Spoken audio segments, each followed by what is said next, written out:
I think we have, I hope you have learned all the objectives. What is informed consent?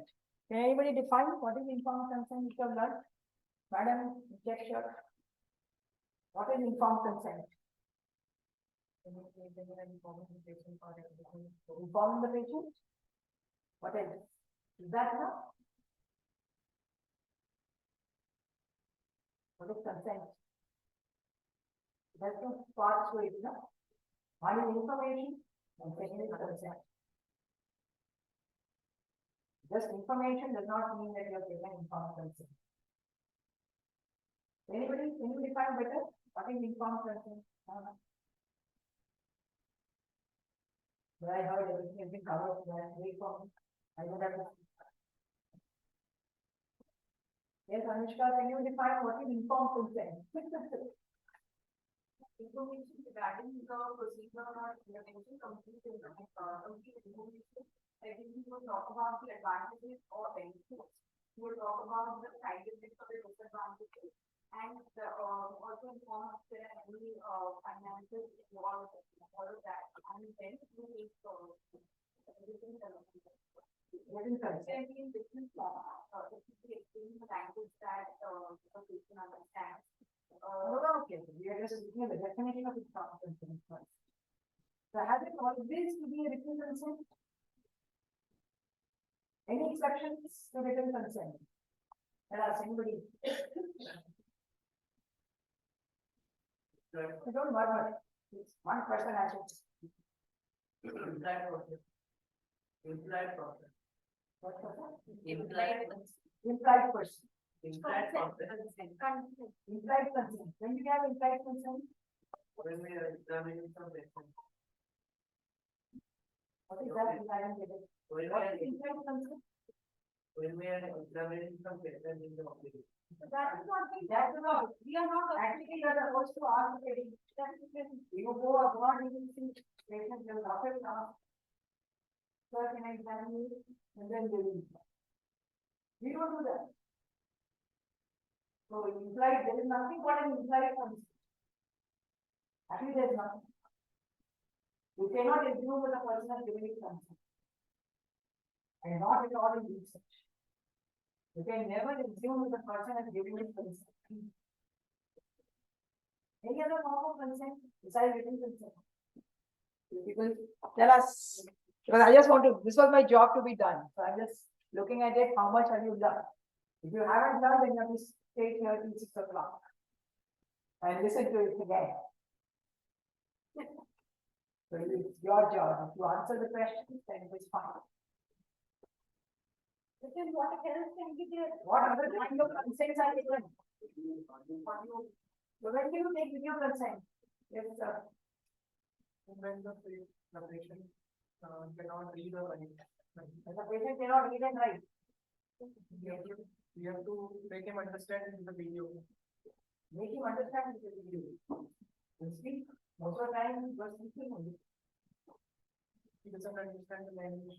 Doesn't understand the language. The sharing consent. If you are in such cases, remote places or other areas are not available there, there is video consenting. In that time, we can able to. What is absolute? When is video consenting absolutely necessary according to our law? Clinical trials. Which clinical trials? We say involving some operative procedure. Some procedure or anything. Only procedures. Or any drug is given. So which kind of drug? Gentlemen at the last, as I was sleeping, just wake up your friend. Gentlemen, can you tell us, when do you take video consent?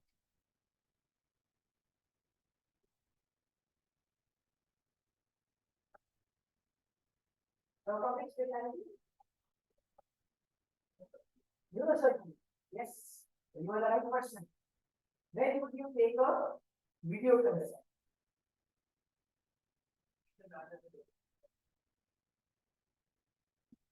But it is consent of the patient. Neurodeficit is a different thing. Or the neurodeficit is because of the drug, or neurodeficit is because of the disease.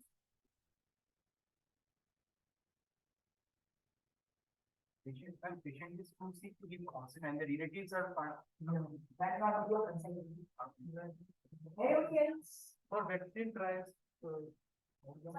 Most intervention trials, which are mostly drugs, they are not nice.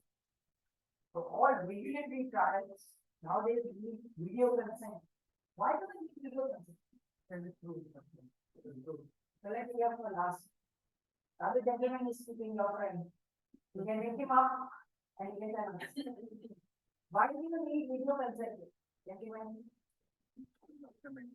yes. What is the advantage of video consenting over the usual consent we get? Yes. You are very active? If you don't know, then you know. No, okay. Your friend can include the next person. No, you don't understand. There are why for regulatory trials nowadays, we need to have video consent. Why? You have any idea? Maybe you don't want to say. Yes, sir. Video consent is really, in our department, we already generated personal transmission. No transparency. Renal transparency. Renal transparency. Why did you do that? Because we want to see that whether the patient is, donor is in full agreement, is not under any pressure, any pressure. So why did video consenting come in these trials, regulatory trials? Because poor patients were being enrolled, who were not being risking anything. Just because they are money, they are saying that we need to pay travel fees. We might be given some other incentives. They were coming into trials. So to have, let me have a dialogue. We could discuss the process of consenting. Let me just go through with you the process of consenting. That what does actually informed consent entails. It's not just shoving a paper and asking the person to sign. That is not informed consent at all. Okay, we can leave all this. But this, I think you have discussed. Why do we need informed consent? The patient generally don't know.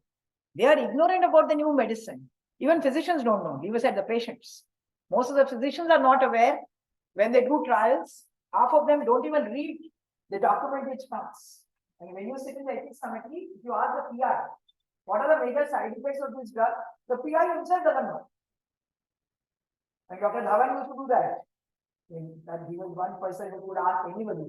And he would ask all professors, oh, you have given this trial, please let me know two major side effects of this new medicine. And most people didn't know, because people don't read. And let aside the patients. Patients are not aware at all. And patients have a right, as we discuss autonomy. And consent is being shown that if you take consent from patients, the treatment is more effective. Even in routine practice, if you talk to the patient, you explain to the patient the benefits and the risks, the patient is much more informed. And he is more compliant to therapy. The treatment effects are much more. So we know that there is obviously something that brain does what your responses are. So there are good studies to show that if you take consent, you have better responses. And the patient also really put all their faith in you, and they feel that you will give truthful information. So they want to listen to you before deciding on what therapy they should take. So this is what informed consent is. And what you all people said, the last part is the most important. Institutional approval. You must have a written consent, a written or a video consent, which is recorded and is available for posterity. Because why we do a written consent? Because we can store it. Same way, why do we do video consent? Because we can store the video. Anybody after 10 years can come back and see that did I take consent or not? And did I do a valid consent or not? That is why for regulatory trial, you have video consent, which can be reviewed by XYZ. When you take a written consent, you all know how to take. Because I know how residents take and how most of the people take consent. They feel very offended with the patient refuses. How many times you felt offended when the patient said, sorry, I don't want to pay. It's part of the plan. Then you feel nice or you feel bad. You feel bad, sometimes you feel, I not agree. So we have that tendency. We don't recognize that the patient is an autonomous. Patient can decide.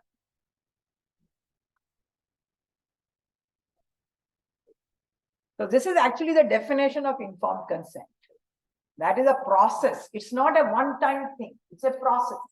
It's a process by which a subject voluntarily confirms his or her willingness to participate in a particular trial. He's not giving you a blanket statement. If he has given you consent to take one blood sample, you have no right to collect 5 blood samples.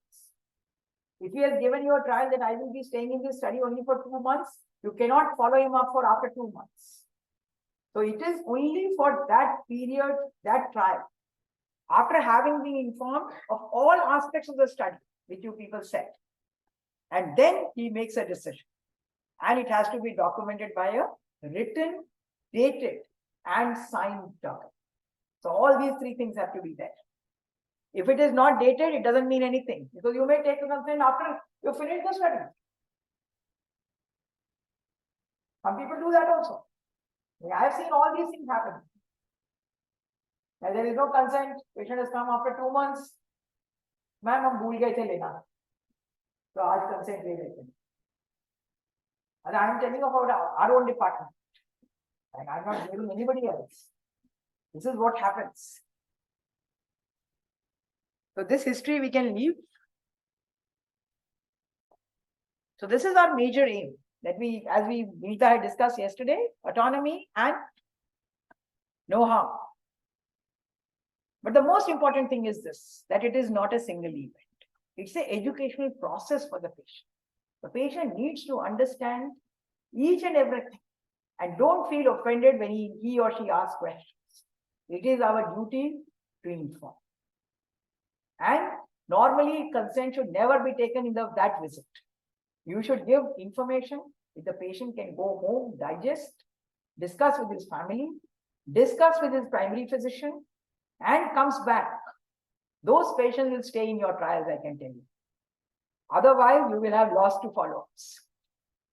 So if you want to have a long-term follow-up, never take consent on day 1. Give the patient time to think. So as is shown in this diagram, that it is a process. You discuss, let the patient have true understanding, let him have acceptance or rejection of participation. You again counsel if you think that it will be beneficial for him. And finally, if he doesn't agree, then that is end of contact. And as we saw, it has 2 parts. One is provision of information, and second is document. So this all of you know. But lot of times, what they were discussing when I entered, that the patient information document or the sheet which we may prepare does not contain all this information. That what is the purpose of the study? How long the patient has to participate? Like I told one gentleman that you have to come every month. And in the first 2 months, you have to come every 15 days. He said, ma'am, that means I have to come 16 times in a year. I said, yes. He said, I have only 12 casualties. So I cannot participate in the study. It was good, I told him on the day 1. Otherwise, he would have joined the study. And later on, it would have been lost to follow. So always write how many times patient has to come, how much time he needs to spend in every visit. For some people don't have time to spend 2 hours to fill up all those performance. So everything has to be description of what is involved in this. And then this benefit you have all discussed. And will any compensation be given? Normally no compensation is allowed except travel. Or in some studies, loss of wages. That because you're not working that day, you can compensate that person for loss of wages. But no other inducement is allowed. And this we have discussed, but in our situation, we are actually, all the residents who are doing trials, we don't write that if you develop side effects, who will pay for them? Do you write? Anytime, any one of you have written? In your studies, which you do intervention studies, who will pay for their side effects? Who will look after the bills which will accrue out of their hospital stay? Neurology does lots of drug trials. Is there anybody from neurology? Anybody from neurology? Yes. So do you write? Because you do a lot of drug trials, then at least when I was in the ethics committee, I don't know if there has changed now. So do you write that? When the patient develops side effects, who pays for it? That's the method in the proposal that I had that in case I defect that the patient will be admitted in our ward and we will manage the ward. Only Who will pay for it? We're asking that who will pay for it? Will you pay for it? Will your mentor pay for it? Will the hospital pay for it? Who will pay for it? So I'm not talking only about neurology, I'm talking about all of us that we are doing, but we have no mechanism. Because it's not a free hospital. But all side effects which occur because of our studies, actually we have to pay for. We have to pay for their hospitalization at least, and if amounts of some compensation, then compensation is also happening. Yes. If we, the residents were doing our research and research, if anything is to be paid from the institute, so it should be considered this, मतलब क्या हम लोगों को guidance उस हिसाब से मिलना चाहिए, we should incorporate this. That is why we are doing this course. That we have to absolutely disclose. Otherwise, say that even if you develop side effects, you will have to look after your care. At least there should be transparency. At present, there is no transparency like that. And I was in the ethics committee for 4 years ago. I'm just talking about what we used to see 4 years ago. Maybe the improved. But that time, most of those trials, nothing used to be mentioned who will pay for. Especially when you are trying new drugs for new indications, you need to write. Then, this also we need to say that you can discontinue the study at any time. Did we write? I hope you are writing in all of your studies. Yes. That patient has the right to discontinue at any time. And give your phone number. Most of our things have the PI's number. I feel that we should now incorporate the student's number. Because they actually have the maximum contact with the patient. So they won't call us up, ever.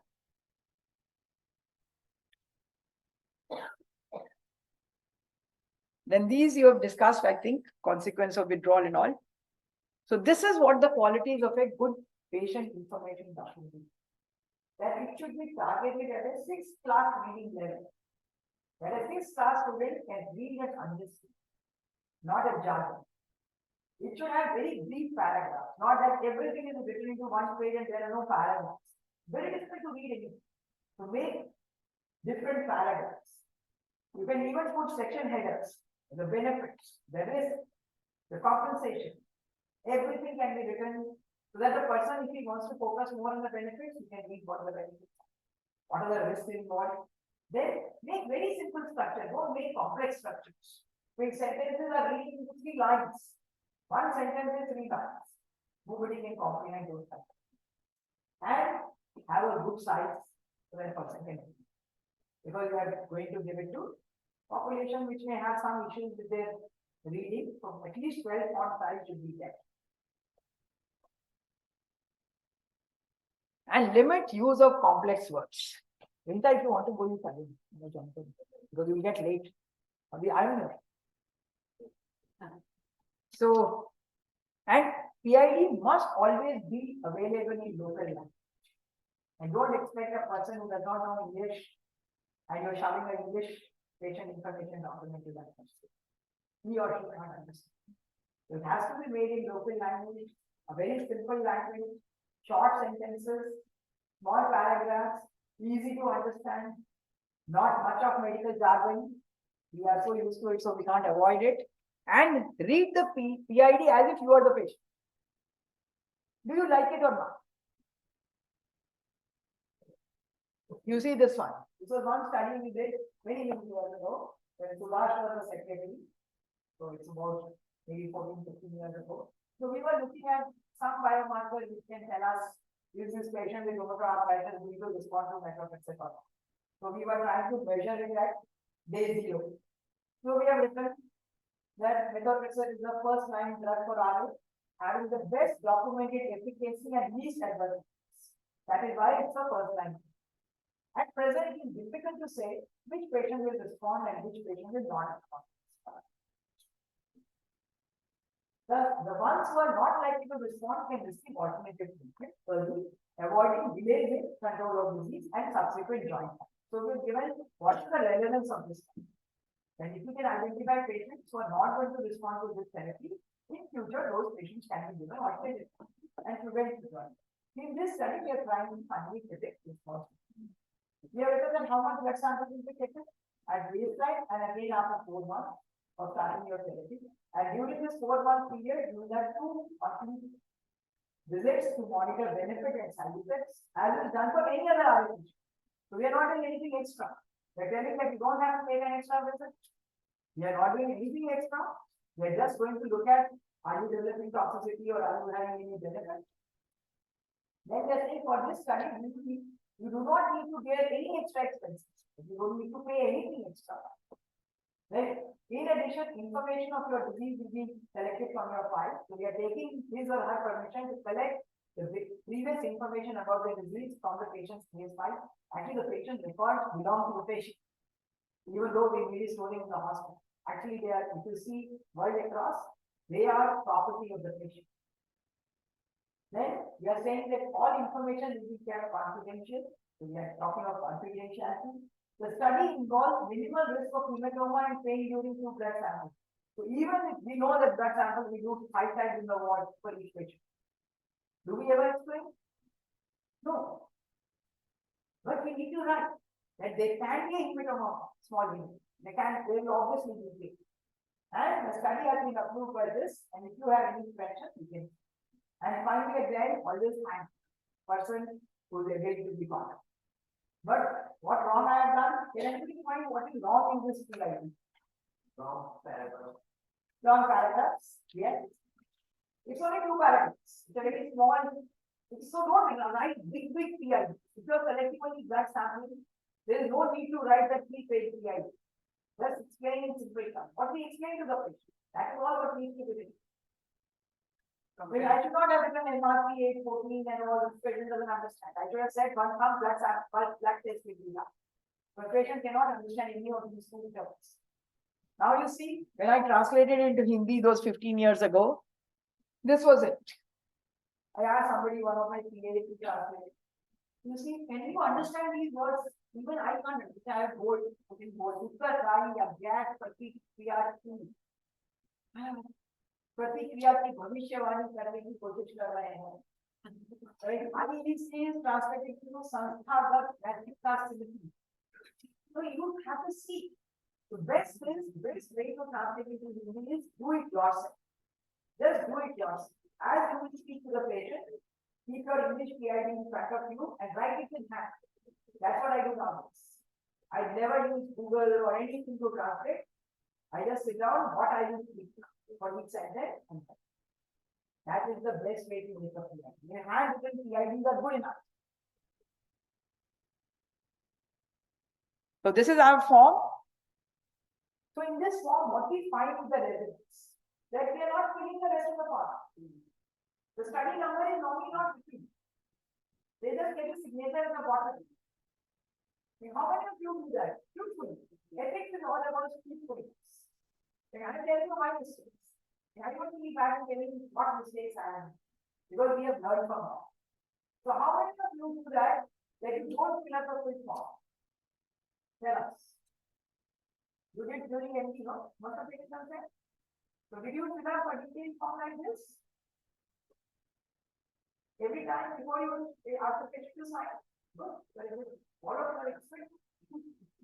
So we will ask next time I will get the Dr. Gurga to ask you randomly to send 5 forms to the ethics committee and then we will see. All of you have everything filled up. The nominee's name, the annual income of a subject, everything has to be filled. If you're doing, excellent. So this, I think Shagun has already discussed. So who should take consent? Shagun discussed the risks, the categories of risk. So if you are going to do any intervention, like you saw, we discussed that example, person was going to undergo coronary Angiography followed by plus minus 10. And then cardiologist said, I also going to come and tell you and take consent. So is it valid? Read this. That any procedure which involves significant risk, medical treatment studies require a licensed physician be involved in the consent process. So a nurse cannot take consent for any medical or surgical procedure. It has to be taken by the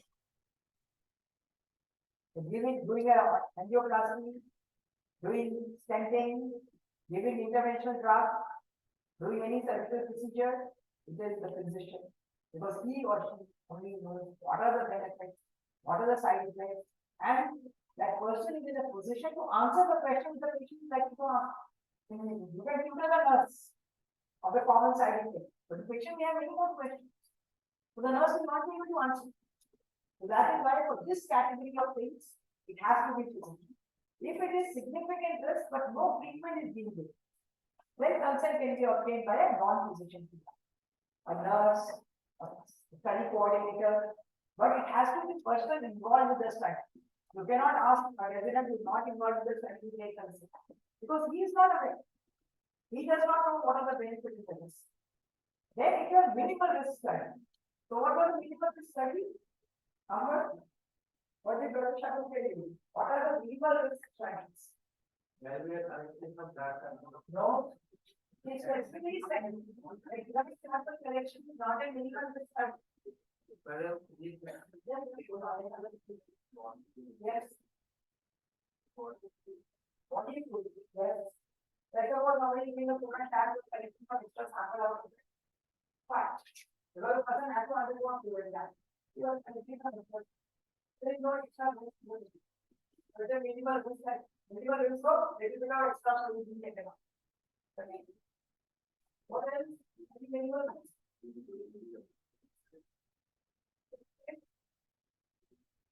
Okay. You are not really engineering them. It's only little bit of time and maybe some emotional stress. Those are minimal risks. Those are the only ones which can be obtained by other active members of the study.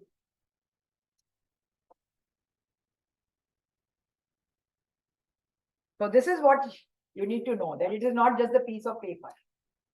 So stop using PID as a piece of paper. It is an agreement between you and a patient based on complete information and consent. Why we are doing video consenting is because of this. That are you documenting that there has been a discussion? Have you answered the patient's questions? That actually we are supposed to write when we do informed consent, even when we do written consent. We are supposed to write a paragraph. The patient was given this information. Patient had these queries were answered, and then the consent was done. Because people were not doing it on drug trial, because drug trial people give you some 20-page consent form. So nobody was spending time in explaining that 20-page consent form. That is why video consenting. You have to explain everything. The best way for that is you give that 20-page form to the patient, the information document. Tell the patient, please go home, read it, discuss with your family and your physician, and come back with questions. That saves your time. And next time the patient comes back with written questions, you sit down with the patient and answer the patient's question. And that you do also video recording. So then it is obvious. The patient has read, you have answered all the queries, and then the patient has signed. The signing also has to be done under video recording.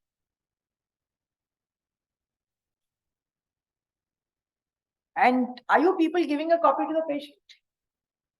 How many of you are giving a copy of the consent form to the patient during your MDs?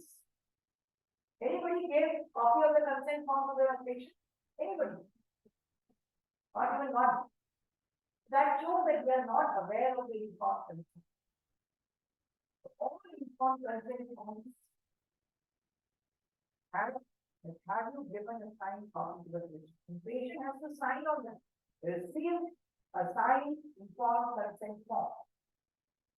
So always take 2 copies of the finding document. Keep one copy with you and give one copy to the patient. Are you people doing it now? Or have you what finalize your project? One day. So when you do it, when you photocopy the patient information document and 2 copies.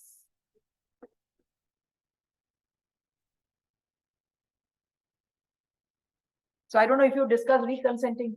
You've discussed, okay. So can somebody tell, when do you do reconsenting? Yes. Yes, sir. When do you do reconsent?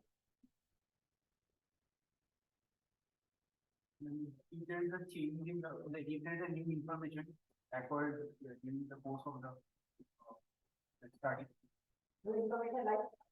any new side effect or any change in the patient attitude, regarding the doesn't want to participate. He doesn't want to get out of the study. Yes. When you do reconsenting? When you say, so what, when do you do reconsent? Just think, when do you do reconsent? Take a paper. Change in what? Change in study protocol either involves increasing number of visits, some new tests have been added. Which may not be which may not like to come every 15 minutes, which we were told that to come every month, now we say I go need to come every 15 days. You need to reconsent. One is change in protocol. It is the second.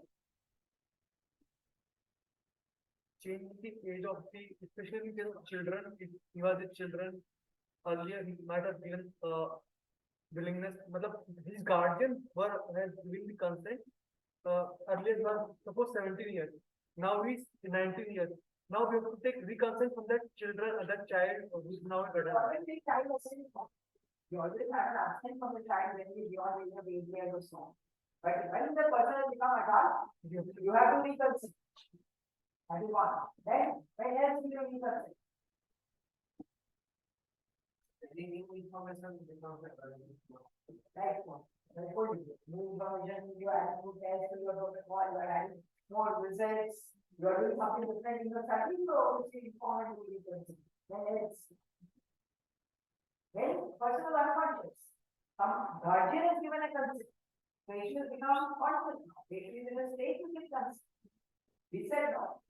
Till the time patient is not, person is not in a condition to give consent, the authority rests with the guardian. The time the person becomes autonomous, you have to take consent. So now he gives up. He may not agree, that your brother agree to be part of it, say, okay, I'm going to be part of it. Then later on, I can be part of it. I can always think, oh, I don't want to be part of it. We have to do consent. There are many other situations when you need to do reconsenting, when you do follow-up studies. That is obviously change in protocol. Then there's a change in treatment modality. You were giving 2 tablets, you suddenly decide that 2 tablets are not working, you want to increase to 3 tablets. And it always you need to first inform the ethics committee. Have the ethics committee approve. Once the ethics committee gives you approval, then it must be completed within a short period of time. So what happened? Your classes are over? Gentlemen? Okay.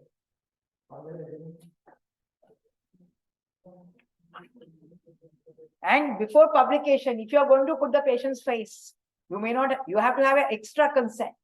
Because the person did not, either you take it in the beginning, that we will be publishing your picture or anything. Otherwise, if you haven't taken consent for that, you need to have reconsent. And you always revise whenever there is extra information coming in. So vulnerable group, I think Preeti and all must have discussed. Waiver of consent. So one is waiver of consent and one is waiver of ethics review. When do you think you can have waiver of ethics review? That there is nothing ethics committee doesn't need to do. Yes, that's right. When can you have waiver of ethics review?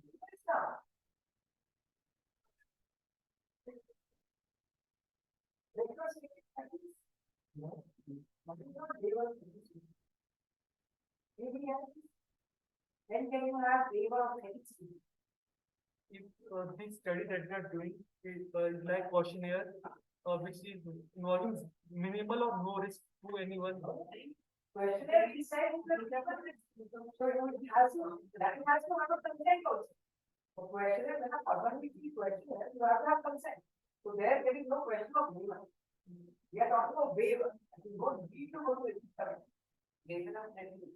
Waiver of ethics review. Anyone else?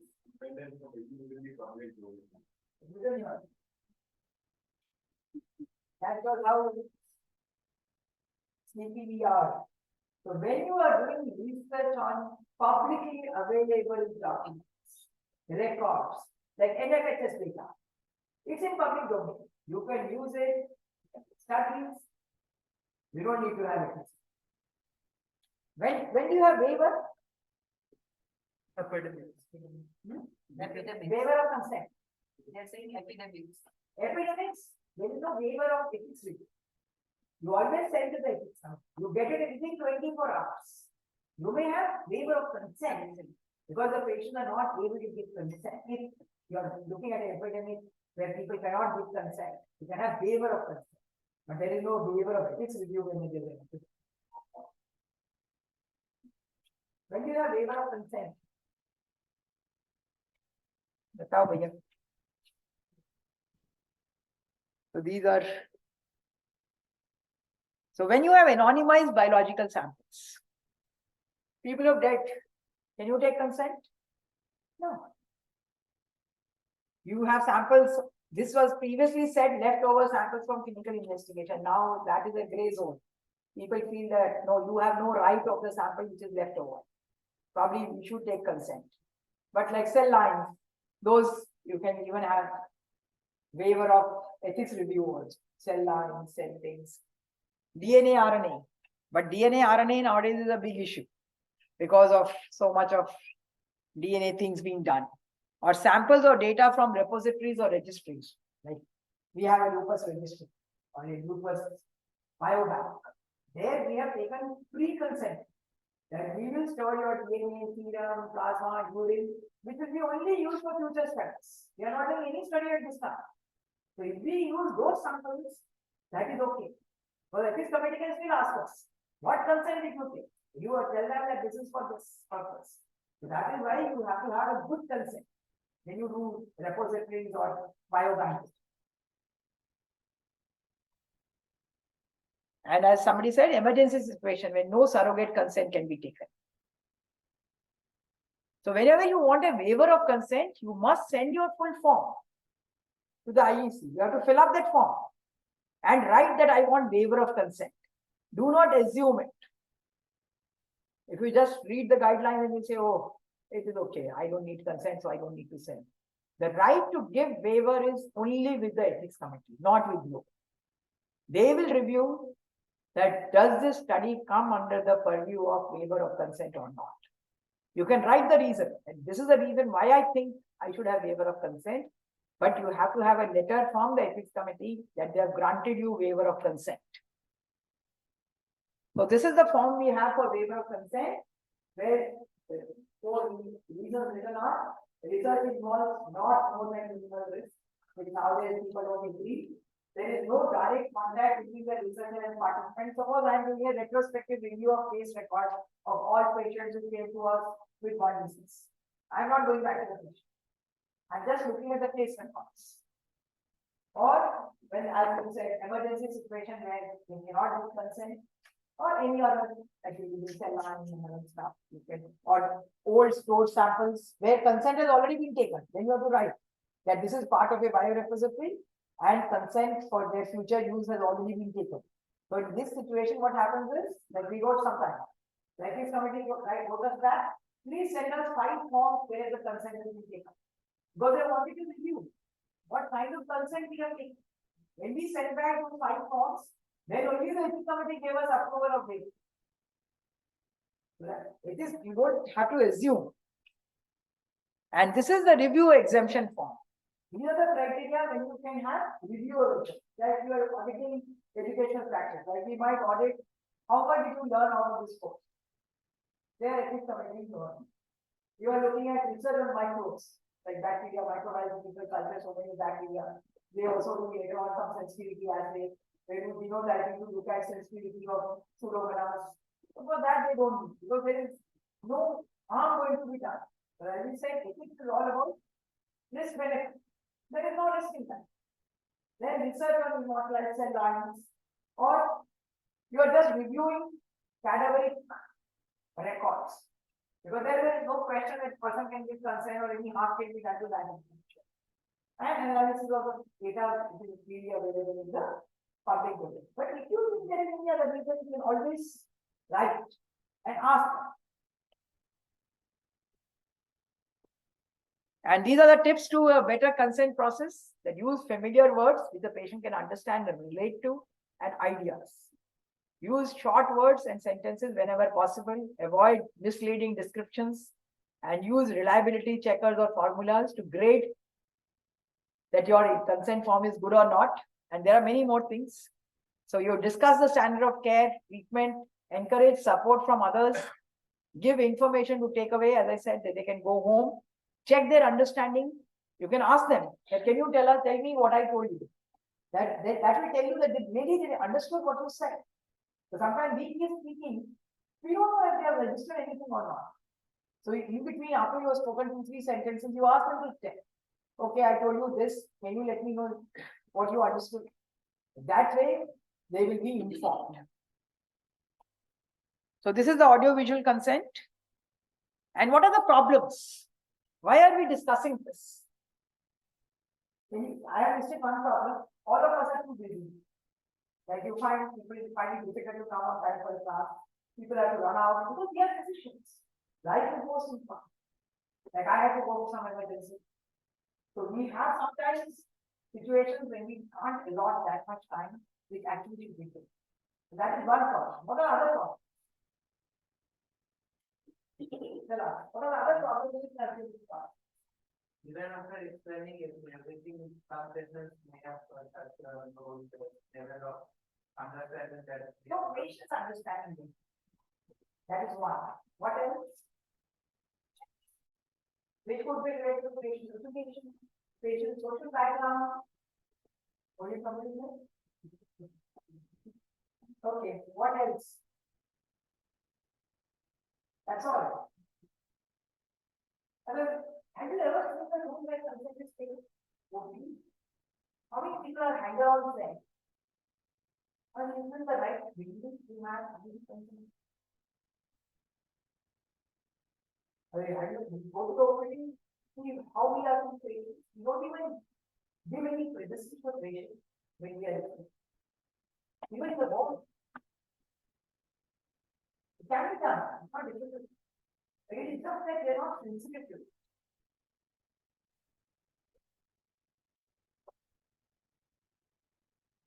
So what he said is right, that the patient fails to understand crucial information. They don't understand the concept of randomization is so alien, so alien. If somebody tells me you can be in this group, you can be in that group, and you say, what kind of a document is this? I just think, if somebody tells me, I'm the patient, and he says, we are trying to do drugs, you can get either drug A, drug B. Either the doctor doesn't know. Probably the doctor knows which drug to give to which patient, and this doctor is saying you can get either A or B. So the concept of randomization is a very, very alien concept. And we need to differentiate and tell the patient that this is not the regular therapy. In regular therapy, we do it, we assess you, we decide what is the best therapy for you. But here, because we have uncertainty, we don't know that which of these drug is good. That is why, since both are equal, as we say that any research is done when we have 50 points. 50 points means both of them have equal chance. So if you explain that concept to the patient, and both the drugs are equally effective, equal, that is why we are trying to test. That which one is better. At present, the data is that probably both are equal. Then the patient may understand. And lot of patients actually agree to be part of the study just to feel there. That is the truth. Because they feel, if I say no, the physician will be offended. And maybe my treatment may suffer. Which is very common in our country. And we always have this struggle to balance our patient care responsibilities and research activities. You know, all of us have gone through that grind. Post night duty, you are doing your research projects. Some of them are easy, some where you have to follow up. Oh, it's not easy, very tough. And then when you do drug trials, all of them are incentive trials, incentive based. Who does faster gets more patient in all that. So that is the thing from the sponsor. You enroll, you enroll. That may lead you to not do proper information to the patient. So the other problem is that we are more focused on the written document. We are not focused on ensuring that the patient has understood. And this we have discussed. And community studies are very different because we are not doing, so I won't discuss. This is a unique problems in India because a lot of our patients are uneducated, illiterate. They have lack of resources. So they get excited by that they will get free drug. It's a male-dominated society. Our disease, like I work in rheumatology and clinical immunology, where 80% of patients are females. You ask the patient, how much is your pain? Before she utters, the husband says the patient is having, pain is very simple. So I always have to tell him, how do you feel pain? It is unbelievable. It's been 32 years here for me, and I have not understood this concept. I mean, how can somebody answer else can answer for pain? The same happens in the consenting process. You are talking to that person, the family member is so over dominating that they don't let the patient understand the consequences. Especially when we have females who are going to be enrolled in the study. And then fear of the doctors we have already understood. So this we can leave. These are all examples how. And then there is this is a good thing. And when you make a patient information document, you can look at this quality assessment question. If your PID can answer all these questions, it shows that it is comprehensive. And you have done a good job. Any questions?